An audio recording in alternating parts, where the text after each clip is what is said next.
What's going on, guys? Cooper here from Woodland Gamers. This is a slightly different video today. This is not a gaming video or live stream or short film.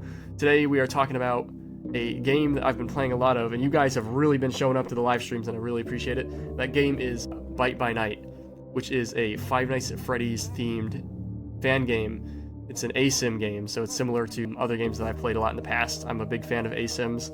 I played Friday the 13th, that was my first one. Then I also played Flee the Facility as a kid. After Friday the 13th was shutting down, I moved over to Dead by Daylight. I've played that a lot in the years since. And I recently played Pillar Chase, which is another Roblox Asym, on my 300 subscriber special stream as one of the games that we played on there. And what I can say about Bite by Night, of course, I'm probably slightly biased because I'm a huge FNAF fan. Those of you who've been following me for a while know that. But I think it's surprisingly fun. Like, it is actually really fun to play, both Killer and Survivor. It functions a little similarly to Friday the 13th in some ways, where it's similar where it's like it picks someone from the lobby. You don't get to select being killer is what I mean, like you would in Dead by Daylight. They have a few killers by now. They have Springtrap, they have the Mimic, and they have Ennard, and all of them are pretty fun. I did unlock Ennard last night on stream, and I was playing as him, and it was actually really fun. The killer designs I think are great, in terms of their functionality, because as someone who plays a lot of Dead by Daylight, I was actually kind of worried that Springtrap's abilities would be too similar to Dead by Daylight, because I knew he had an axe that he threw, and I knew he had an attack where he grabs you and screams in your face. But I think it's different enough.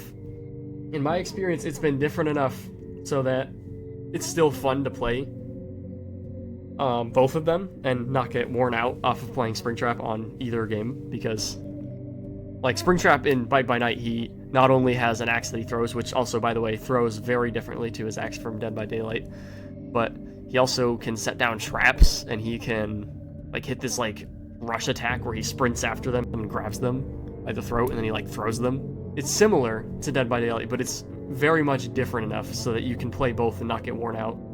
But yeah, the art direction for this game is great. I have a missing GPU on my computer, and I'm going to be upgrading it at some point. Currently, I can't run anything on super high graphics on my computer. I think it's really impressive that the graphics in this game, even on low graphic settings, the game still looks really good. So I mean, the art team I think should be commended for that. The music is phenomenal. All right, and we're really spoiled because there's so many skins for these killers, and they all have their own voice lines, and a lot of them have their own music. One very popular skin that I use a lot for Springtrap is the Hoax, and it's Last Man Standing music it's like a rock cover of It's Been So Long, which goes hard as hell. They have a lot of very hard rock, heavy metal type music that plays for chases and stuff, which as someone who is who's been a FNAF fan since the start, and someone who also likes a lot of hard rock and heavy metal, this game really speaks to me with that. You know, I really feel seen with that. I think that's awesome. Speaking of being an OG fan, there are so many references to Five Nights at Freddy's. You can tell the people who made this game, they really care about Five Nights at Freddy's, and they're huge fans of Five Nights at Freddy's, because everything down to the last little minute details is so FNAF oriented. When your abilities reactivate, you hear the FNAF 3 beep sound effect from the diagnostic system. The voice acting in this game is also insane. The guy that voices Springtrap sounds almost exactly like PJ Haywood. The person who voiced the Molten Freddy skin for Ennard sounds so much like Kellen Goff. It is actually insane, the level of quality of voice acting. The fact that Ennard has the voices of multiple Funtime animatronics as well for their voice lines. I think it's it is top-notch voice acting. The voice lines and stuff are references to the games, and the skins especially on Springtrap, because not only does he have the Hoax skin, which I'm pretty sure the Hoax, since it's from FNAF 2, in 2014, that would predate Springtrap, since Springtrap's from FNAF 3, which came out in 2015. So that's kind of insane to think about. And I really do, as an OG fan, I really do miss the Hoaxes. So I love seeing some representation, some references to those in some skins. And then his other skin is Toon Springtrap, I think is what they call it. And it's Springtrap from the Pymations video. And those of you who have been fans for a long time would definitely know Pymations. Pymations, great animator.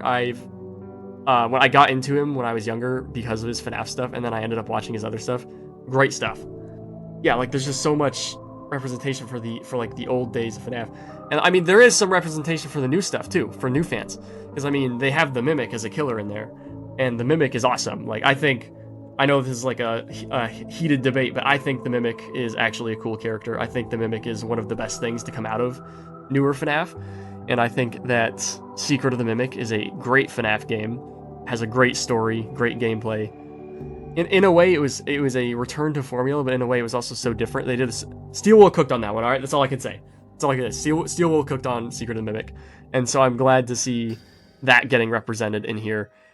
Ennard is also great. I think Ennard might be the scariest killer to play against, low key, just because like it's so paranoia inducing. Because basically, like one of his abilities is that once he kills a survivor, he can wear their skin like he did to Michael in Sister Location, and then he can just like come up to you and you'll think it's another survivor if you're not paying attention, and he'll just like annihilate you, which is terrifying. Like I remember when we were playing my first Bite by Night stream, the night that it became public.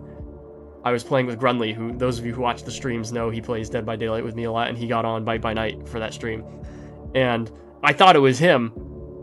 And this is my first time going against Ennard, I believe. Yeah, I thought it was him. It was not him. It like morphed and like ripped apart into Ennard and then started like beating the shit out of me, which was terrifying but awesome. The art direction just in general is great for this game. Sorry if I'm a little disjointed in what I'm talking about. I'm just kind of like rambling about this game, but the art direction is great. The models for the killers, the animatronics, they look awesome, like phenomenal. All right, Ennard kind of looks. It looks pretty similar to normal Ennard, but he's got rosy cheeks and he's got eyebrows, and he's much more bulky than Ennard in game. They definitely bulked him up. Springtrap, very cool Springtrap design. I think it took some inspiration from the Dead by Daylight one, mainly in the shape of the face, and the lack of a button. I think that it's a great design. I like the barbed wire and like the chains. I think and also one thing I really like is the look of the like metal spine that's like embedded in his back. I think that's sick as shit. Okay, that is awesome. It reminds me of like Jason Voorhees from Friday the 13th Part 7, in the best way possible, and I think that makes sense because I mean Springtrap is really the most slasher-esque animatronic in the series, so I think that's awesome. The Mimic is definitely very similar to its Secret of the Mimic look. It doesn't have the spiral eyes, but the look of its head and teeth and body is very much based on that, which I'm glad because that is my favorite look for the Mimic. But fans of Ruin Mimic from Security Breach Ruin, don't be sad because you also have Ruin Mimic as a skin that you can get in the game. And another great thing, the game, all of the skins, you don't need to spend money on them. Like, not real money. You can use the in-game currency, which they call scraps. It usually takes me like a few hours to get like one skin. So like I only really want to play a few hours of a game a day. So I usually get like one skin a day. If I play the game for a substantial amount of time. And the other thing about skins is that there are some awesome fan skins that I really hope get put into the game. Like someone made a like an SFM Springtrap skin, which I think would be awesome. It'd be another reference to the old days. Someone did like a Tony Krynite skin for Springtrap, which I think would also be awesome. One thing I also saw was someone did a killer concept. It was like Matt Pat from the FNAF musical. Like, and honestly, I would get that immediately, especially if we got especially if we got Matt Pat to voice it. That would be awesome. And it's like got the flamethrower and the chainsaw. We could have like a skin where he has the mask off, so it's like Matt Pat's face. I think that would be phenomenal. And I hope that one honestly is like such a curveball, but I hope that it gets put in. Because if they added the Matt Pat killer, the evil dirtbag with a chainsaw, I think that would be very in line with what they have so far in terms of showing so much respect for like the old days of the fandom. Because we have like Pymations and we have the hoaxes. So I think that repping the FNAF musical, while I'm not even someone who is super into the FNAF musical, I think that that would be awesome, and I would love that as a killer in the game. But we do have a list that I've seen circulating of animatronics that are supposedly going to be added. I don't know how true it is. I'll put a picture of it up here on screen. I keep seeing it circulating on Twitter. I see a couple of them. And honestly, I'm pretty excited if it is true, because a lot of them I think would be great killers. Like, I'd especially be excited for Mangle, because that's one of Zelenia's favorite animatronics. So I'd be very excited for her. And also, I think Mangle would just have an awesome moveset. I'm not sure what they would do, but it would be awesome. Another one that I see on that list is Freddy. Freddy Fazbear. The Freddy Fazbear. The main bear, right? And Freddy is one of my favorite characters. Freddy and Springtrap are pretty tied for my favorite animatronic. So I would be ecstatic to see that. I think the game has a great start, and they've been doing a lot of tweaking to the parts that I think need tweaking. And I mean, that's every Asym game. Every Asym game. Like, I'm a big Dead by Daylight fan. Dead by Daylight's constantly having to update and do balancing updates. So, I mean, that's nothing new, and I expect that. And I think that they have done great in terms of what there is so far. The game just looks great in general. For the future of the game, I do hope to see a lot of the fan-made skins, concepts, make it into the game, and like fan-made killers even, like that MatPat Freddy. I think that'd be awesome. I am excited for what they are supposed to be adding. Because next they're adding the puppet. I know that. That's been confirmed, is that the next is supposed to be the puppet. But I do hope that the ones like Mangle and Foxy and Freddy are real. I think that Freddy's power would be maybe something like similar to Springtrap's blindness thing that he causes, where he when he screams and everything goes dark except for like a few meters around you.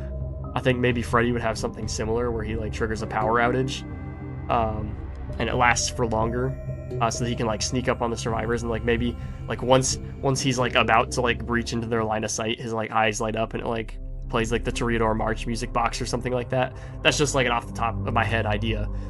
You know, it's not like a super thought out concept or anything, but I imagine it could be something similar to that for Freddy, for his power, because like that's like the most iconic thing about Freddy in the games, right? It's like when I think of Freddy Fazbear, I think of the first game when the power goes out and he appears in the doorway, and that song now, like the Toreador March, is just like synonymous with FNAF by now.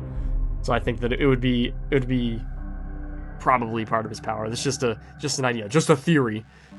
But yeah, it was a little disjointed, this video. I didn't really have a script. I just kind of rambled. I'm going to try to cut it together so that it makes some semblance of sense, but I cannot guarantee anything. If you're watching this right now, I am streaming Bite by Night tonight, and it will be in the description of the video, and I hope to see you guys there. If you want more FNAF, more horror, more video games, we do all kinds of stuff about those things here. So make sure to subscribe to Woodland Gamers, and I will see you guys in the next video. Thank you for watching.